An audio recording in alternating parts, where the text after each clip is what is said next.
hello. Happy Saturday, everybody. Thank you for joining me. We've already got Colleen here, quick off the mark. Isn't it like 3 o'clock in the morning where you are, or something ridiculous like that? Colleen says that she's out of potatoes again, so I'll be making this later. Yeah, it's a really super easy one. So I bet I can teach it to you and you'll be able to remember it without looking back at the video. I reckon we can get that done.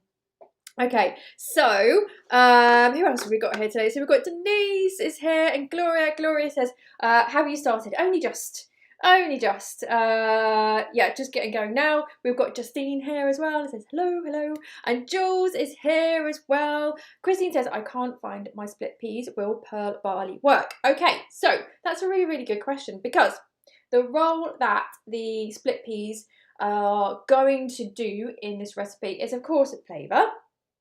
They're going to give a nice kind of like earthy pea flavour, which is very different to the taste of, you know, fresh peas or frozen peas, which are kind of more grassy and more fresh. If that makes sense. But the other role that they have in this recipe is that they thicken as well. So once they start like properly cooking, you know, they've got soft all the way through. Some of them will come apart a bit and then they'll break down and they'll help to kind of like thicken the stew. So you won't need anything like, you know, cornstarch, corn flour to thicken it. The potatoes and also the peas will do that. So it is a really good idea to substitute the peas, the split peas that we use in this recipe, with something like split lentils or split yellow peas as well. Something that's really going to break down and help with that thickening action. Technical term there. So I hope that helped. Got Bridie here. Hello, good morning. Paul, thank you for keeping count. It is the 168th Facebook Live. And Denise says, can I substitute the split dried peas for lentils? Yeah, again, I would suggest using split lentils or split peas, something like that, rather than the ones that are whole. They're great. I absolutely love them and I use them quite a lot, but they don't really thicken anything. I mean, the workaround for this, though, here's another option, is that you could blend a bit of it. So once it's all cooked, you can get a little bit off to the side. That's a little bit. Pop it into a jug, blend it, and then put it back into the pan. So, you know, if you don't have like split lentils, split peas or anything like that, you know, then you can use the whole peas, the whole lentils, the whole beans, and, you know, you can do that method. We need some thickening action today. Okay, oh, Sophie's here. Sophie says hello, a bit late to the party. I was checking out Sophie's blog yesterday. I'm going to completely embarrass her now. And it's amazing, really amazing. So if you guys want to check it out, it is Sophie's Vegan World. Sophie, did I get that right? Please do add a link to the comments, because I know that a lot of people would really like to see it, and you're a really wonderful writer, so it's a really nice blog to look for recipes, but also just to read as well. Very interesting. Okay, so Sophie, are you saying yes because I did because I did embarrass you? Hope you got nice pink cheeks. Oh, Eleanor is here. Eleanor says hello. We've got a few newbies in today, which is very lovely. Okay, so this is such a simple recipe. Really simple recipe. But I've been sharing a lot of one pot dishes with you guys recently, because when I get busy, I don't want to cook. Everybody thinks that because I'm a chef, I just cook everything all the time, and I'm quite happy to be stood in my kitchen for hours on end, making, you know, 3-course meals every night. Sadly, for Jeff, that is not the case. But I do like making a lot of one-pot dishes and also a lot of cookies. So this is the one-pot dish and cookie show. And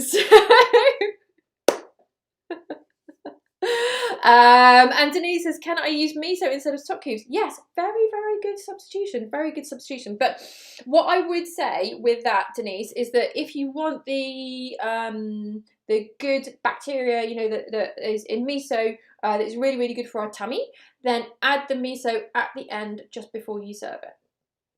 Because if it gets to quite a high heat, then all of those properties can go. But that might not be an issue. You know, if you're just using it for taste, then don't worry, add it at the beginning.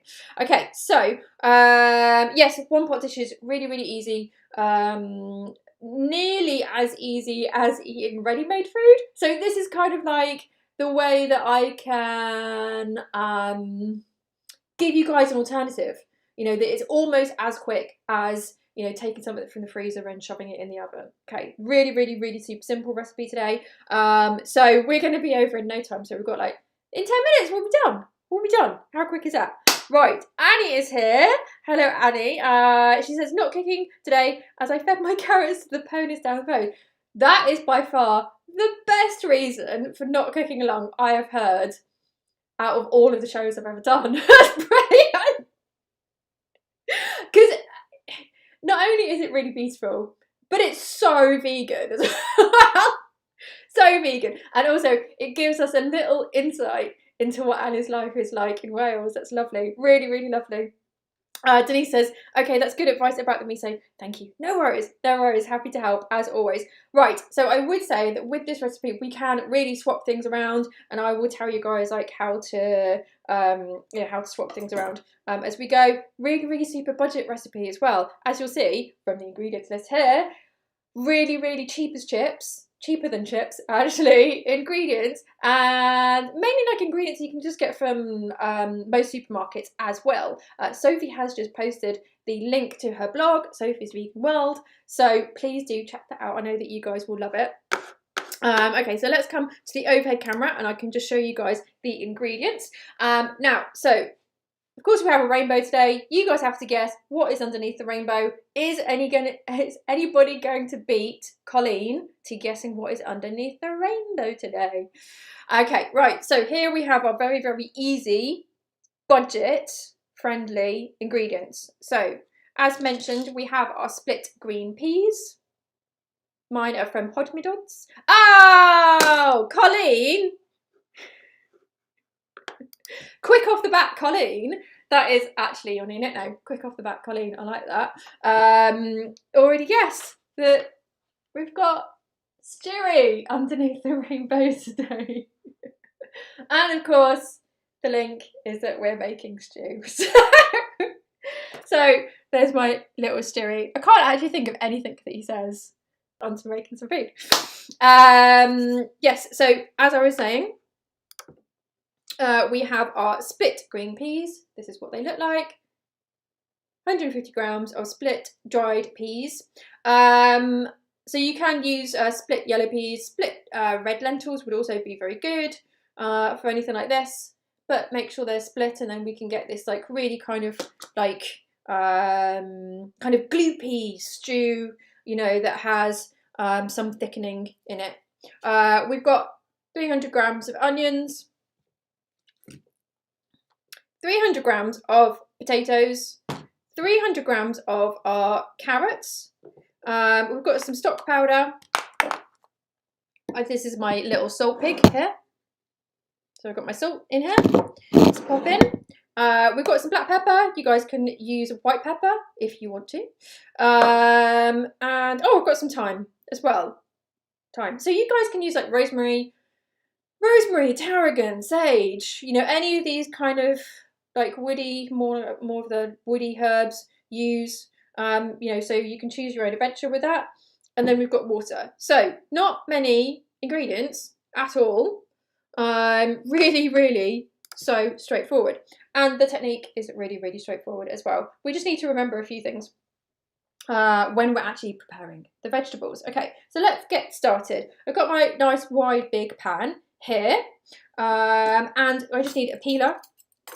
And a sharp knife as well. Sorry, just reading you guys chatting and all your lovely comments. So the first thing that well, actually it doesn't really matter which is the first thing. You can just bung it all in. Like, you know, it doesn't really matter what order you put it in. I'm just going to do it in the order that I did the list in. See how much I actually know which side the ingredients are on. only took me about a year to learn that. Okay, so with the onions, I am going to slice them as finely as possible. And this reminds me of the reason why I actually wanted, well, the other reason why I wanted to show you guys this recipe was because I had mentioned before in another one pot show that with onions, you don't need to fry them. You don't need to fry them. It's something that we're all used to. And let me think why that is. I mean, it might be because in the UK, we have a lot of things that we do in cooking that are from the French system. So there are a lot of things that we just kind of do, but we don't necessarily kind of like question why we do them. And so frying onions, frying garlic, it might be because in traditional French cooking from, 100, 200 years ago, there was a lot of frying in butter that happened in those recipes. So it may just be because of that. But if we slice our onions as finely as possible, and if we cook them out for long enough, then we don't need to fry them. The raw taste will go, because that's what we're after, really, isn't it? We're after the raw taste to go. And we can absolutely do that in a stew that is cooked for long enough, basically. So, if this stew, if we just cooked it for 10 minutes or so, then the raw taste of the onions is still going to be there, and that isn't going to be very pleasant. But we're going to cook this stew for at least half an hour. I actually prefer it cooked for longer. Technically it will be cooked after about half an hour, but I really like keeping it going on a low heat for, what time is it now?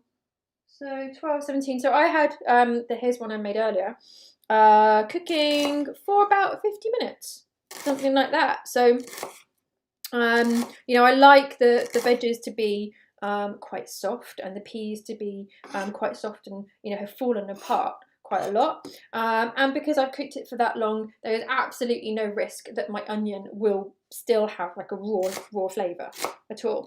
So as you can see, I am chopping them very, very, very finely. If you don't feel confident doing that, you could use a mandolin. I know that mandolins scare a lot of people, and quite rightly so. It's something that you have to be really, really careful with. Definitely, it is a real time saver though. So in all of the professional kitchens I've worked in, we've always used mandolins because time is always of the essence. We're always in a rush to do things in professional kitchens, so they are very, very good for that. And there are also some food processors where you can feed onions through the top. There's like a spout that goes down to the main body of it, and it will slice it as it goes through. So there is always that option as well. And for anybody who has got an RSI, I always think that those bits of kit are so great. I did have carpal tunnel for a while, which is very, very common with chefs, and those gadgets and stuff like that were an absolute godsend. Because I just think, well, why feel the pain? Get something to help you out, just so that those things are much easier. Okay, right. Gloria says, my mum never fried onions for stew. Ah, yes, there we go. We have like confirmation, that it absolutely can be done. Absolutely. Okay, so we're just going to pop this into the pan. This is mainly an onion stew. And I wanted to create a recipe that was really mainly about the onions, because I think quite often, we use them a lot in recipes, obviously, but quite often they're like the supporting actor. Like they have like a very, very crucial role in recipes, but they're kind of like in the background. And so I wanted to make a stew that was mainly onions. So now I'm just going to peel our potato, and the reason why I'm doing this is that with the stew, I want it to be able to break down. I want the potatoes to break down a little bit. And I don't want them to break down and then, you know, if the skin is on, the skin can come apart and then you can end up with bits of skin in your stew. And I think the texture of that, I find quite unpleasant. If you don't mind it, then, you know, go for it and just keep the skin on if you want to. But I prefer to take the skin off. And as I said, it just helps them break down a bit and helps with that thickening as well. There you go. So with the potato, we do need to decide how long is this going to take us to cook. So we said like at least like half an hour, 40 minutes. So you need to use your judgment with the potato and how long it's going to take to cook, and then you've got to cut it to size basically. Because say for example, just as an example, if I cut the potato to this size, this is weeny tiny, what's going to happen is, you know, after 40 minutes, this is just going to be mush. Like there's going to be nothing left at all. There's going to be no texture of the potato left at all. So I'm going to cut it to pieces that are that size. There we go, that size. I'm not going to say like thumb size because you've all got different thumbs. So that size. And so when we are swapping out ingredients, we do need to consider this as well, because some vegetables take a bit longer to cook. Say for example our carrots, you know, they're quite hard, they're quite dense, so they'll take a bit longer to cook. Think something like sweet potato doesn't take very long to cook at all. So sweet potato we could cut in really big chunks and it will be done in the same time as this potato is done. There we go. Okay, so with our potato, we'll just pop that into the pan as well. See how easy this is. See, you guys will be able to just do this like without even thinking. You know, that's the ideal, right? You know, so you don't have to like look at a recipe or anything like that. You know, you don't have to refer to anything, and that's one of the reasons why the ingredients are all in measurements that hopefully you'll be able to remember. Okay, so bearing in mind my potato is this size, I'm going to have to cut my carrot a bit smaller. So probably between half the size of the potato to about 3/4 of the size of the potato. Okay, so about half the size of the potato to, so that's about half the size to about 3/4. So roughly. Because as I said, you know, the carrots, they're harder, they're denser, they take longer to cook, therefore the pieces of carrot would have to be smaller. And we're never going to get them all exactly the same size. It's not going to happen, so don't try and do that. There we go. And again, you know, you guys can you can peel your carrots if you want to. I think, you know, if your carrots are organic and you know, just give them a wash, and then you don't really have to peel them. But I know some people do prefer to peel them, so we'll just whack those in there. And so we could swap out the carrot for parsnip or celeriac. That would be lovely. The thing with celeriac is just to be aware of the fact that it's a very, very strong tasting vegetable, but any kind of like root vegetable would go in there. This is very, very good. This is a very good stew for any type of root vegetable. Okay, so we've got our 3 veggies in there, and now we can add our dried split peas. There we go, 150 grams of those. So 300 grams of onions, 300 grams of potatoes, 300 grams of carrots, and half of that weight in split dried peas, split yellow peas, split red lentils, anything like that. So hopefully that will be easy for you guys to remember. And then we need 2 teaspoons of stock powder. So this is the stock powder that I use. So this is by Marigold. It's a very, very good stock powder to use, but you guys can just use a stock cube if you want. And I would say around 1 stock cube, but stock cubes kind of come in different sizes. You know, some are smaller than others, so you might have to just use your judgment with that. And then we've got some thyme leaves. So this is some very big thyme that I just recently bought from a garden centre. Actually, I always find that the garden centres in the UK, they have much more interesting herbs than the supermarket do. So this is quite big, or the leaves are quite big on this thyme. And one of the things that annoys me about thyme, and something that I find quite ironic and silly, is the fact that it takes a lot of time to take the leaves off thyme. You know, when they're really, really tiny and you're plucking away at them, and it just is quite laborious. So I was quite pleased to be able to find some thyme with big leaves, so you know it doesn't take me long at all just to pluck the leaves off and pop it in to the pan. But you guys can also add spices if you want. You know, things like cumin and smoked paprika go really, really well in a dish like this. Okay, and now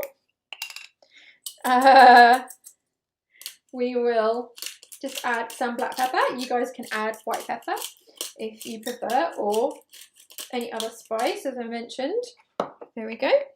So we've got our black pepper in there, and last ingredient is our water. And I'll bring you guys to the overhead camera just so that you can see how much. Oh, hey, there we go. So now you can see how much water I actually add. Let me bring this up.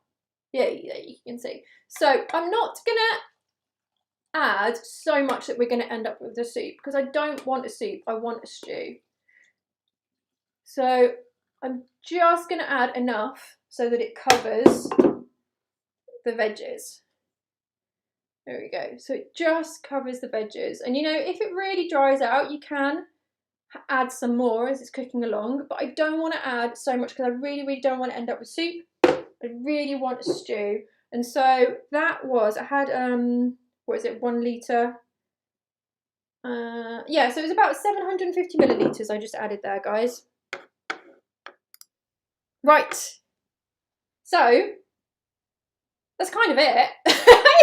Apart from putting the pan on, of course. So, what I do when I make something like this is, because I'm always in a rush, I turn it up to quite a high temperature, pop the lid on, keep an eye on it, of course, and then once it starts bubbling, then I'll reduce it to a medium heat and just let it bubble away and bubble away and bubble away for at least half an hour. So we're looking for those peas to be soft, or the lentils, or you know, the yellow split beans, or whatever it is that you're using. Definitely looking for them to be soft, and of course we want the veggies to be soft as well. But once I have cooked mine for about half an hour, then I turn the heat down to quite a low heat and just let it bubble and let it do its thing, and it makes the house smell absolutely divine. Really, really, really divine. Okay, so Paul says it takes time to take the leaves of thyme. Yes, exactly. And Denise says, could we substitute stock for the water? Yeah, absolutely. I mean, it doesn't really matter which way around you do it, because you know, I added like the stock powder and then the water separately, but you could add the stock powder to water and then add that to the pan if you want to, or if you've actually got homemade stock, taking my hat off to you, then you can absolutely add that, and that would be really, really delicious. But one word of warning with homemade stock: if you've got loads of it, then use it in this recipe, absolutely. But if it's, you know, in short supply, and you know, it's just something that you make every now and again, then I would choose the right recipe to have it in. So, you know, when I used to make my own stock, I would notice that there were some recipes where it just didn't really add anything to the dish that I was making. But there are some recipes where you can really taste that there's homemade stock in it. So a risotto is perfect for homemade stock.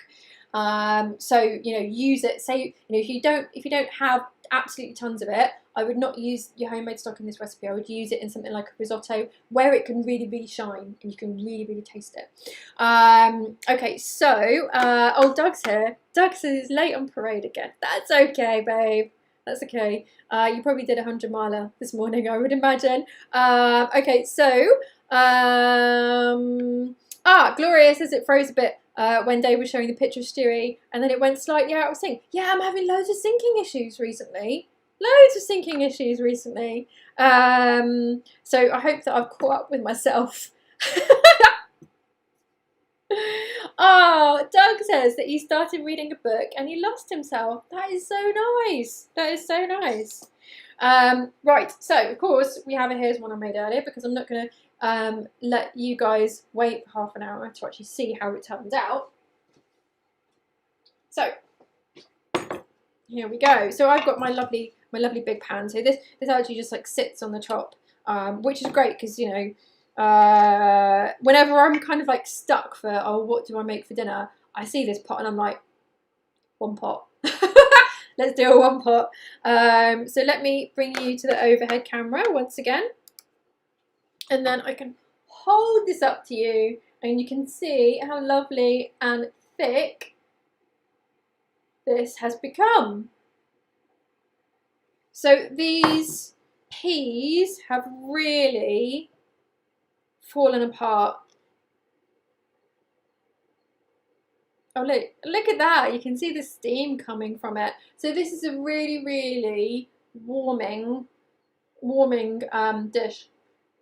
Those peas are really lovely and soft now. So this is already bubbling. So I'm just going to turn it right down. There we go. There we go. And this can just do its thing. But there we go. That's what we're looking for. And that liquid in the stew has really thickened, partly because of the peas and also because of the potatoes. So I'm going to get myself a bowl of this. This is definitely the type of food that I really feel like when you're a bit down, it's a really, really good act of self-care to have something like this.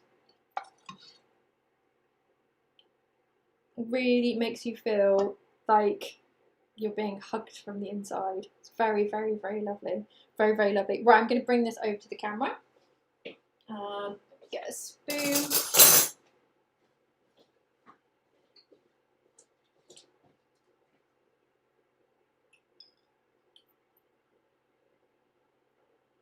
Yum.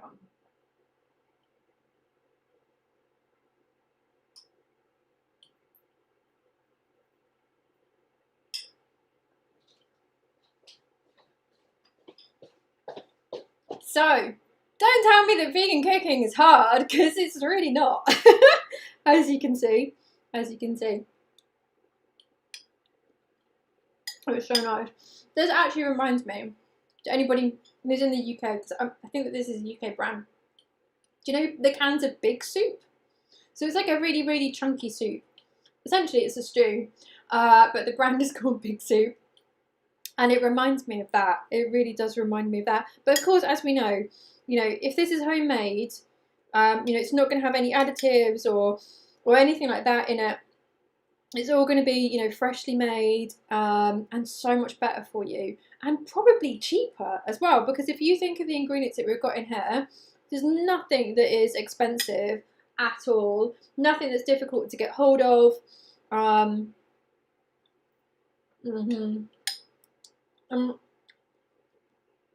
Excuse me. One of the things that I love about this recipe is that it is very, you know, unctuous and soft, but then you've got the chunkiness of the carrot as well. No, it's really, really such a lovely dish. I hope that you guys make this, and I hope it makes your cooking life easier, you know, because one pot dishes are like so incredibly easy. Okay guys, thank you for joining me. If you do make this recipe or any of my other recipes, or actually any recipes whatsoever, please do share pictures in the community hub. And if you guys want to share links to other, you know, blogs and recipe websites and stuff like that, then please do. Please do. Absolutely fine with all of that happening in the community hub. It's great just to be able to support each other and, you know, share recipe, vegan recipe inspiration and information. That was not a catchphrase there, but might be from now on. Okay, Denise says your stew reminds me of spring. Yes, yeah, that's a very, very good point, because at the moment technically it's spring, but it's like chilly spring, so really, really good for this time of weather.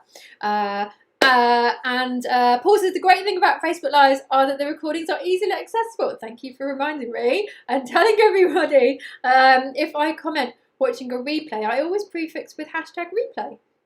Ah, I didn't even know about that. Thank you for suggesting that, Paul. And he says, oh gosh, yes, that is so simple and nutritious. Yes, absolutely. Eleanor says, thank you for the recipe. I will try this in. Let me know how you get on. And Doug says, looking forward to watching this back. Well, hopefully I can come and see you soon for that walk on the beach. That's very, very exciting. Very, very exciting. Okay, guys, thank you so much for joining me. And as always, have a lovely day.